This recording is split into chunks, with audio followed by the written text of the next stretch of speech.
That's pretty exciting. All right, let's go ahead, guys, and hop into game number 3 of Grubby versus Slivko.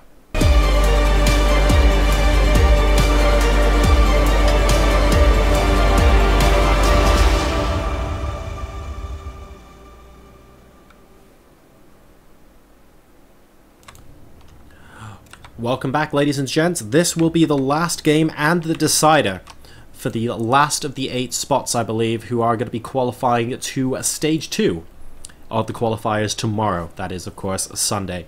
And spawning in the 1 o'clock spawn position on Catalina as the green Protoss player, he is none other than Grubby's Grubby. He's played an excellent tournament so far, but he is now 1 map win or map loss away from qualifying or being eliminated from this tournament, and his opponent is the teal Zerg player spawning to the 9 o'clock position, winning a pretty good macro game, it has to be said, in game number 2. He now needs to follow it up. It is Slivko, and those roaches and infestors were a little bit too much for Grubby at the end of that game. That push just not being able to do any damage. But don't forget, by that point Slivko had enjoyed a better economy for, I have to say, a good number of minutes before that, and Grubby was basically 20 workers down on his Zerg opponent.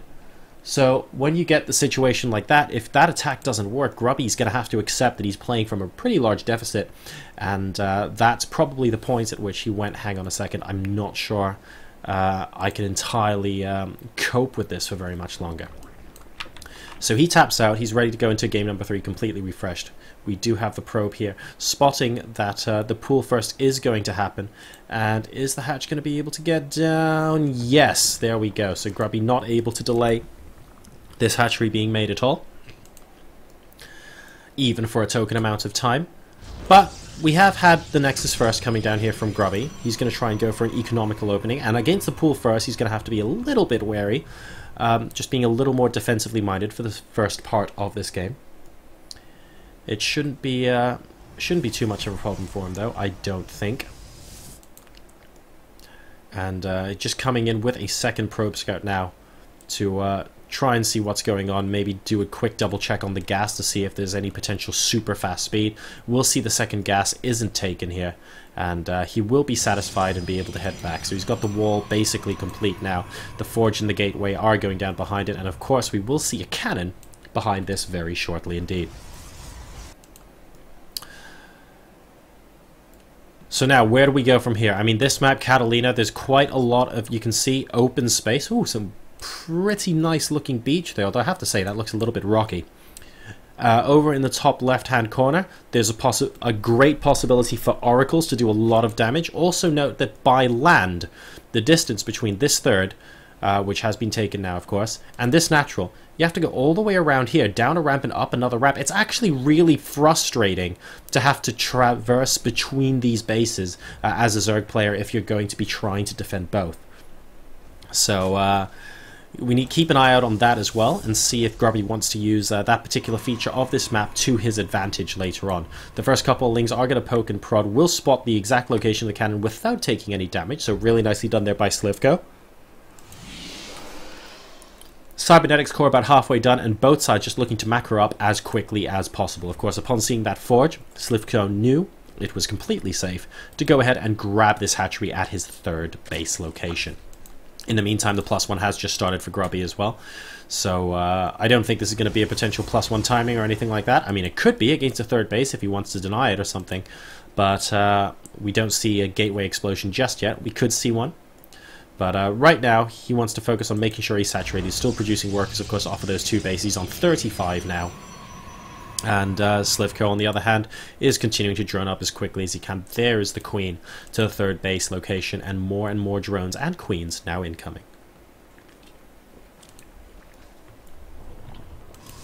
And indeed, we're going to be following it up with a robotics facility. So Grubby at the moment, playing nice and chilled out, and very, very standard right now. Against this sort of macro play. Both players completely fine to go into a later game. Of course, we don't 100% know what happened in game number 1. We were covering another series at the time. But we saw in game number 2, the players were very, very interested in just going into a macro game, and no real differences in that opinion from both of our players here. The Roach Warren is now going down from Slivko. So he will plunk that down and see what happens later on, of course. So we've had a couple of series where the lack of a Roach Warren against Protoss has not paid dividends at all. And those are the kind of corners where if you skip against a high-level player who's able to exploit it, it can end up being very painful indeed. So that's going to get timed out with the layer moving out and potentially that glial reconstitution straight afterwards as well. Whether he wants to get aggressive with it, though, remains to be seen. 3 more gateways coming out now, and the Twilight Council nearly complete here for Grubby as well, which is located in the corner of his natural. Note that there are no overlords right now to be able to see this, and he's actually sandwiching it, if you can call it that, from a scouting point of view, with his third base, which he's taking at the 2 o'clock position. So he's not going to be expanding here towards his opponent, which is essentially what Slivko is doing here. The creep spread, well, not quite connected yet, but I'm sure it'll get there soon. We've got Spore Crawlers going up to guard against potential Oracle attacks as well. Note that these aren't placed in front of the creep, like he was trying to guard against DTs this time. So, well, War Prism with a number of Zealots is going to successfully get repelled here. And we have a Queen and a Roach at the bare minimum trying to stop this War Prism doing any substantial damage inside the main. With the additional Roaches coming out, and that War Prism potentially flying into the Spore Crawler. Good reactions there from Grubby. It doesn't look like this is going to do much damage at all, and Grubby, unfortunately, is going to have to move back from his harassment at this moment in time. Now, there are 16 Lings on the way. That's interesting. Speed is about to finish. So, is Slivko just going for a massive Roach Ling attack here? It looks like he might try and be aggressive with it. There's no reason to otherwise produce that many Lings. He's certainly not using them to try and pick apart the Zealots, so we'll be keeping an eye on that. There is Speed, just about to finish. He does surround all of the Zealots. Here come a whole bunch of Roaches as well, and Grubby all of a sudden is going, well, hang on a second, that's actually quite a sizable army. He sees everything, of course, with this Observer, and will spot that Slivko is thinking about moving out across the map here. And what's basically keeping in his base right now is this War Prism. He's doing quite a good job of delaying this, but Grubby's going to have to be prepared for it at the other end. What has he got? He's got the +2 attack about to complete. Slivko, I guess, doesn't completely want to hit before glial reconstitution is done. Those Immortals could have a field day if there are a bunch of sentries with this army as well. If we don't have Roach speed, that +1's also going to come in very useful because Grubby is temporarily going to be 2 upgrades ahead on his Zerg opponent right now. Here come the Lings into the third base location. Ooh, not the best force fields because a bunch of Lings were able to get to the front lines and pick off a couple of sentries right now. Photon Overcharge going down as well. Here come Roaches from the other side. Is there enough energy to force field these guys out? It doesn't look like it at the moment. The Roach is actually targeting down the sentries, and the Immortals doing a lot of damage, but now they're getting hit as well, and the Roaches continue to move forward. 157 to 101 supply. We have the War Prism now in the middle of creep, but Grubby not microing at the moment, focused on his defense, and who can blame him? This is a really scary situation with that one Immortal still alive though, and the Photon Overcharge. It looks like he's going to be able to hold this off. 3 Zealots inside this War Prism here, still not moving across, could potentially land here if he wants to try and pick off that Queen, but still focused on this army right here. And are we going to see a second Photon Overcharge? Do we have enough energy for it? We have 90 out of 200 energy, so it will be enough for a second one very shortly indeed. And the Roaches are going to be moving back from Slivko at this point. That Immortal has 8 kills to its name. It's got the +2 attack as well and is doing a fantastic job. Here comes the War Prism, moving the Zealots out into the third base location. Needs to be wary of that Spore Crawler though, and that does get cleaned up rather easily. Grubby unable to make more damage get done here, and a 4th base now going down for Slivko. Grubby though has successfully stabilized. He is still ahead of work as compared to his opponent, because with that many Roaches and Lings, guys, you had to commit a lot of larvae into this attack. So not like things are not lost by any means at all. In fact, that was arguably a good hold by Grubby there, keeping that really critical Immortal alive, preventing those Roaches from rushing in. He's got 67 to 65 workers right now. Yes, he's behind on supply by about 40, but a lot of this supply is very unupgraded, or at least just with the +1 compared to Grubby's +2. And very, very Roach-centric. And as we move further into the game, of course, the Roaches will get less cost-efficient as well. I'm not sure Grubby can afford to move out in the middle of the map right now, though. And the reason I say that is because, yes, he's got 3 Immortals, but this is a lot of Roach. This is basically a Roach max coming out here from Slivko. And while the upgrades are good, I'm not sure they're good enough for, say, I don't know, 1 immortal to 10 roaches or something like that, because frankly, that's the kind of thing we're looking at right now. There are 50 roaches on the map versus 3 immortals and 19 stalkers, and we've also got enduring locusts on the way, which I'm very, very excited about. We're going to see some swarm host play coming out of here from Slivko. +2 attack and +1 armor are both being researched right now, and Grubby sees the size of this army and goes, hang on a second, I really shouldn't be here. But he comfortably recalls to the safety of his third base without incurring any big losses, so that's cool. A couple of units here from Slivko are going to get picked off. He is going straight into those swarm hosts. He actually had pathogen glands upgrading, by the way. So, did he cancel pathogen glands? Yes, he did. He canceled pathogen glands and went enduring locust. So, he was going to go roach infester again, and then decided against it in this particular game. Let's see how well that works out for him, because the first 8 swarm hosts are now basically on the map. And he's going to be able to slowly push across the map now. We have a couple of roaches here, potentially checking for a 4th, but definitely checking for a 3rd.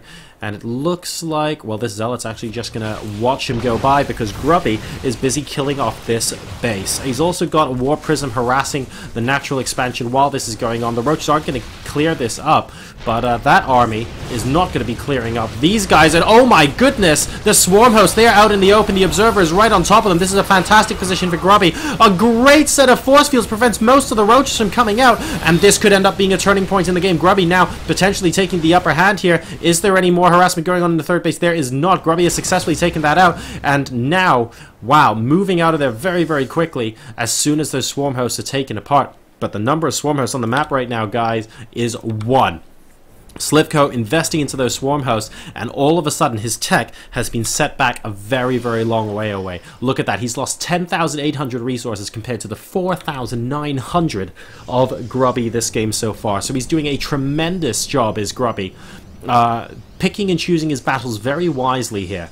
And now we wait and see what Slivko's response is going to be. He started his Spire. He's also got burrow movement for the roaches for any potential of sneaky shenanigans later on in this game. And 5 more swarm hosts are coming out. Can you imagine if those 5 swarm hosts were swarm host numbers 16 through 20, for example? That would be very, very dangerous to deal with. But right now, Grubby has basically set his opponent back several minutes in this game and can enjoy that map positioning for some time. He's taken his 4th base towards his opponent. Slivko has just spotted that with that Zergling, or that pool of blood formerly known as a Zergling over here by the 4th. And there's not much he can do about it right now, guys. He's only got the 4 swarm hosts. Another couple are in production, but really he wanted that 15 to 20, because look at this Protoss Death Ball right now. It's pretty impressive. Storm is coming out. Colossi are starting to be produced as well. Extended Thermal Lance is nearly done. And we're going to have Zealot Charge for the Zealots that will join this army towards the late game to help keep it alive as long as possible. This base is being retaken now as another drop over here at the natural gets cleaned up. Number of workers killed this game at the moment, 13 to 1. Not bad at all. 68 to 62 as far as worker supply goes. So once this base is up, perhaps we could be seeing a couple of extra drones if we can sneak them in for our Zerg player. But Slivko has other problems right now. This is a lot of Blink Stalkers and a good amount of DPS coming from here. And once again, Grubby's force fields have been excellent. So little of the army can engage Grubby at once here, and that's really been his forte in this game. It looks like the Broodlings and the Locusts are being slowly kited back here. Grubby is happy to deal with them, but independently of the army, which is an excellent choice. The War Prism is finally going to go down thanks to a couple of Mutalisks here. That Spire, of course, completing and getting a couple of Mutas while we were chatting. But the number of Swarmers here aren't enough to make Protoss go, oh my goodness, I need to completely rethink my strategy or anything like that. Grubby is going to make a temporary retreat because he wants to just keep his army as alive as possible. And why not? If every time he comes in here, he has to use a recall but picks off a hatchery, I'm pretty sure Protoss players would be happy to do that all day, every day.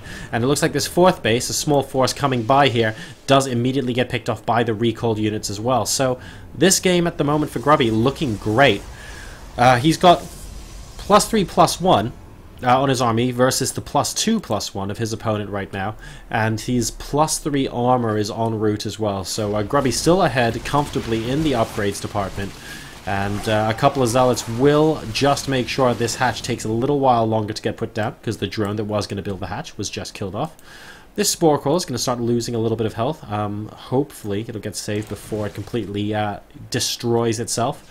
Grubby, though, he's continuing to make a big advance here. And this is really what Slivko needs to be worried about. How many Spore Crawlers... how many Swarmers has he got on the map? He's got 16, but they need to be in sensible locations. And here we go.